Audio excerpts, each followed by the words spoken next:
Au nom du Père, du Fils et du Saint-Esprit. Amen.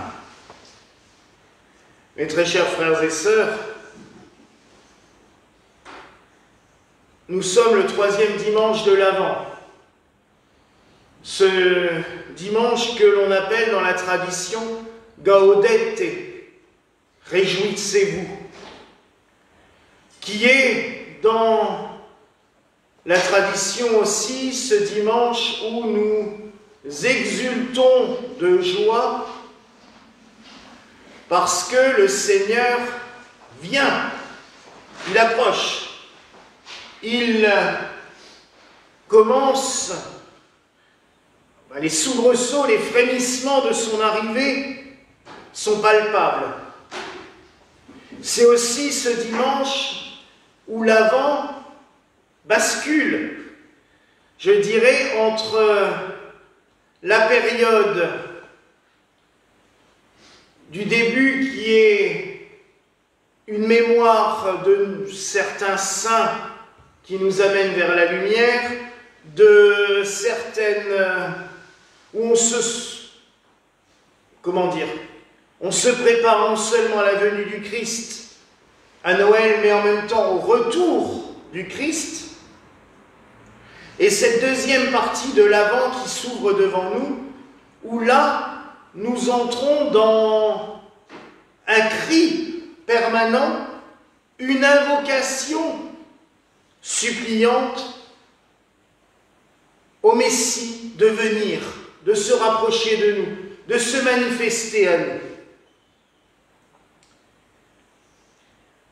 Nous allons entamer, mardi soir, les grandes antiennes, où durant 7 jours jusqu'à Noël, il y a une messe tous les jours, le soir de préférence, sauf dimanche prochain forcément, mais autrement c'est toujours le soir, et où durant la messe, on allume progressivement le chandelier à 7 branches, et où le prêtre entonne ces antiennes qui sont des appels. Ô Sauveur, ô Roi d'Israël, ô Pasteur, ô Roi des nations, on l'acclame, on le supplie. Pourquoi est-ce que ce dimanche-là aussi a cette particularité de la couleur rose? Ça surprend souvent. Et c'est vrai que dans les années 90-2000, les prêtres avaient relégué souvent les chasubles roses au placard. Moi, quand j'étais gamin, mon curé il tenait beaucoup à la porter. Et maintenant, je vois sur les réseaux que ça redevient vraiment pas à la mode, puisque c'est prescrit par la liturgie, aussi bien chez les Romains que chez les Gallicans, et même dans l'Église d'Angleterre. Tout simplement, je vous ai déjà donné cette image, mais je l'aime bien parce qu'elle rappelle un petit peu. Quand on voit notre ciel d'hiver, le matin tôt, il fait nuit, c'est noir. Puis après, le ciel devient mauve. La couleur de l'attente, de l'Avent.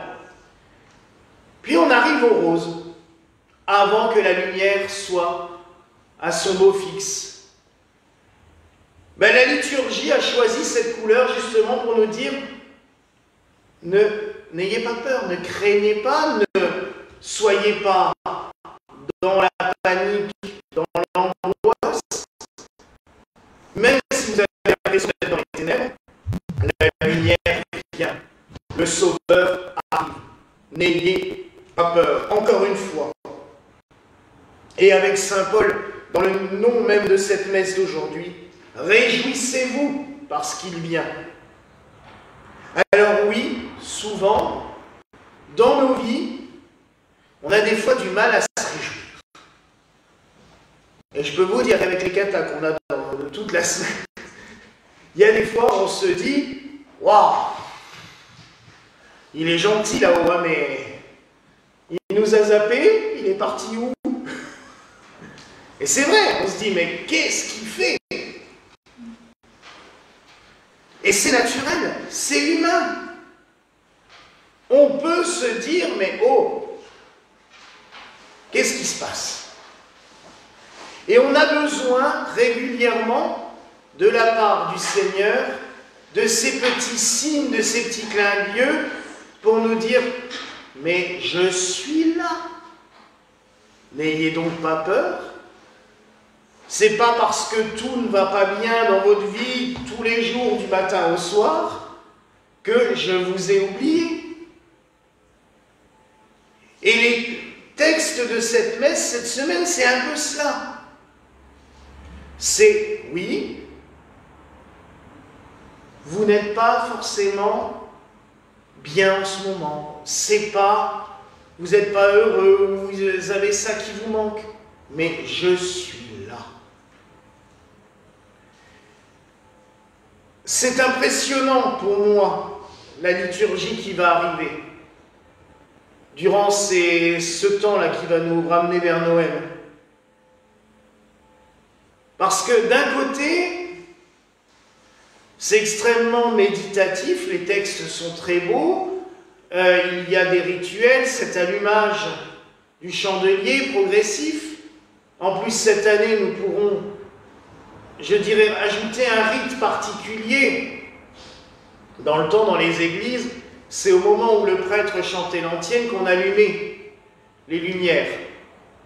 Bon, quand vous avez l'interrupteur à l'autre bout du bâtiment comme ici, c'est pas facile. Mais maintenant, nous allons pouvoir le faire, c'est que je pourrai allumer le lustre au moment même du chant de l'antienne, durant les 7 messes qui précéderont Noël. Et ça, c'est encore un signe symbolique. Mais dans le temps, on prenait carrément, on allumait la bougie du jour sur le chandelier, puis les servants prenaient leur bougie, ils allaient allumer toutes les lumières, quand il fallait encore éclairer tout à la bougie ou aux lampes à huile. Pourquoi? Tout simplement, encore et toujours ce rappel. Vous pouvez être dans la plus grande des ténèbres, dans la plus grande des angoisses, dans la plus grande des tristesses. Je suis là. Et d'une toute petite étincelle, on peut tout illuminer. Et je dirais même, parce que c'est le cas aujourd'hui, on peut tout réchauffer.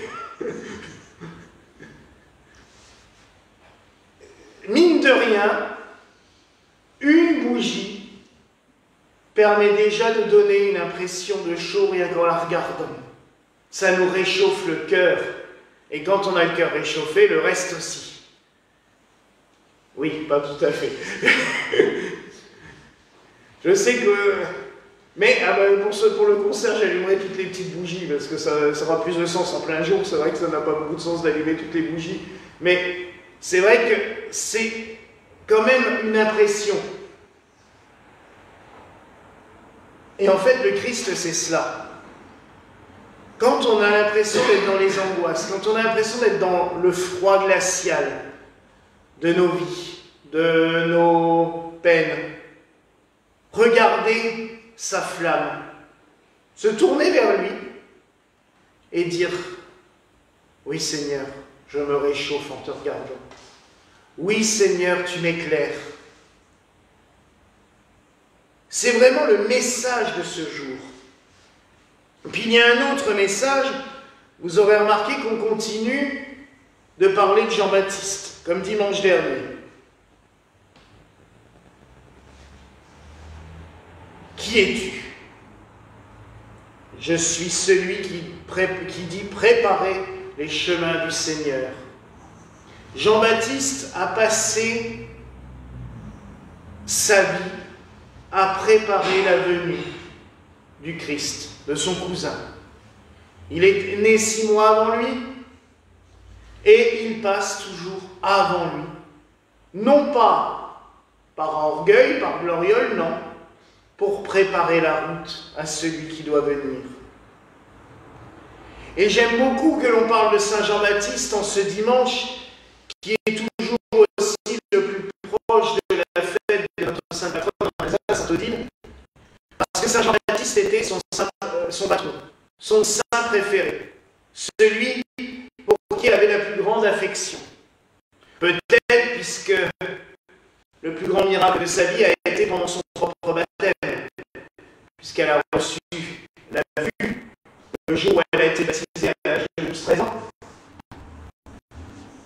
mais sans doute aussi parce qu'il était missionnaire, d'une certaine manière. Il annonçait, il prêchait dans le désert, la voix qui crie dans le désert. Vous savez, quand, tout au début, certains d'entre vous l'ont connu, quand le clocher n'était pas encore construit, c'était la petite cloche qui sonne au début de la messe, qui était accrochée dehors, et qu'on agitait péniblement, parce qu'un coup sur deux, le fil lâche. Mais c'était cette petite clochette qui annonçait la messe. Et quand on l'a baptisé, on l'avait appelé justement Jean-Baptiste, la voix qui crie dans le désert. Elle ne fait pas un grand bruit, mais elle annonce la venue du Sauveur pendant la messe. Et c'est pour cela qu'après, on s'en est servi pour annoncer le début de la messe. Parce qu'elle est là pour nous annoncer justement la venue du Sauveur. Et c'est ça qui plaisait à sainte Odile quand elle a dédié la chapelle principale de son monastère à Saint Jean-Baptiste. C'est parce que, comme elle, il prêchait dans le désert. Elle s'est installée en haut de cette montagne, au Hohenburg, dans les difficultés. Je vous rappelle quand même que son père n'avait qu'une envie pendant les 15 premières années de sa vie, c'était de la tuer. Sympa le papa. Il a quand même tué son propre fils, parce qu'il avait osé ramener Odile à la maison. Mais elle a lutté pour cette lumière, pour partager cette lumière qu'elle avait reçue. Odilia, en latin, c'est fille de lumière. Eberhard l'a baptisée sous ce nom-là, sans savoir qu'au moment où il allait verser l'eau sur son front, ses yeux allaient s'ouvrir et qu'elle allait voir la lumière. Et vous savez, on ne sait pas exactement si Odile est morte un 13 décembre. On ne sait pas. On l'a faite en Alsace le 13 décembre, la France l'a faite le 14 puisqu'il y a Sainte-Lucie le même jour.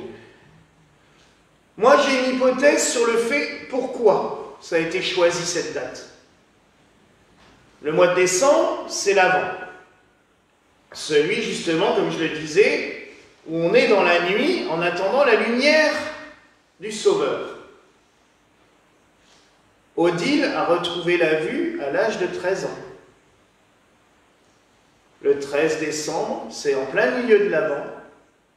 C'est la bascule, justement, entre la première période qui est l'attente et la deuxième période qui est carrément le cri vers le Sauveur et où la lumière commence à progresser de plus en plus.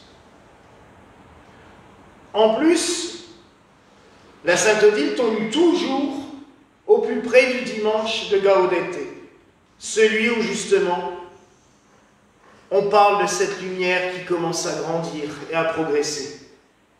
Je suis convaincu que l'Église n'a pas choisi cette date pour rien. Comme déjà le fait qu'elle célébrait Sainte Lucie aussi le 13 décembre, jour et Sainte Lucie qui a elle aussi était une sainte de la vue, du regard, puisque malheureusement elle lui a crevé les yeux, mais c'est la sainte qu'on prie pour voir, pour retrouver la vue, comme Odile. Vous voyez qu'il y a une symbolique dans ces fêtes. Et je suis vraiment, mais intimement convaincu que le Seigneur a guidé ceux qui ont mis ces fêtes ces jours-là pour nous donner plus un enseignement théologique, un enseignement liturgique, pour nous dire, mais voyez, même dans la nuit la plus profonde, la lumière peut jaillir. Et cette lumière, elle ne va pas jaillir dans un grand palais, elle ne va pas jaillir en haut d'une grande tour, elle va jaillir dans une grotte à Bethléem, dans une mangeoire. C'est là que le Sauveur du monde va naître et que sa lumière va se diffuser partout. Tous les rites que nous allons célébrer jusqu'à Noël sont des rites de la lumière qui grandit, qui progresse. comme pour annoncer la lumière du soleil qui va progresser aussi, puisque nous allons célébrer le solstice aussi, Noël est toujours coïncident avec la fête du solstice. Parce que cette lumière doit grandir en nos cœurs. Et comme le dit Saint Jean-Baptiste, il faut que moi je diminue pour que lui grandisse. Et c'est aussi pour cela que la Saint Jean-Baptiste tombe le 24 juin. La lumière du soleil diminue pour que la lumière du Christ puisse grandir. Et elle se manifestera dans sa plénitude au moment même où le soleil sera au plus bas. Tout a été fait par le Seigneur, puisque nous avons 95% à peu près de chance de savoir que malgré ce qui est raconté depuis une trentaine d'années, le Christ est bien né un 25 décembre. Après, on a raconté plein de bêtises en disant que ça avait été mis sur une fête païenne et tout, alors que la fête païenne a été créée après que Noël ait déjà été célébré à Rome. C'est quand l'empereur s'est reconverti au dieu païen qu'il a fait le Sol Invictus pour détruire la fête de Noël. Mais Noël était déjà célébré en 147 après Jésus-Christ, donc au tout début du christianisme à Rome. Donc la date du 25, elle est vraiment très ancienne et sans doute vraie. Mais le Seigneur ne fait jamais rien au hasard. On l'a déjà remarqué sur plein de choses quand on en parle. Tout est groupé, tout est uni pour nous rappeler que la lumière véritable, que la plus belle des lumières, c'est le Sauveur, c'est le Christ. Et même la nature, je dirais, se met à son service.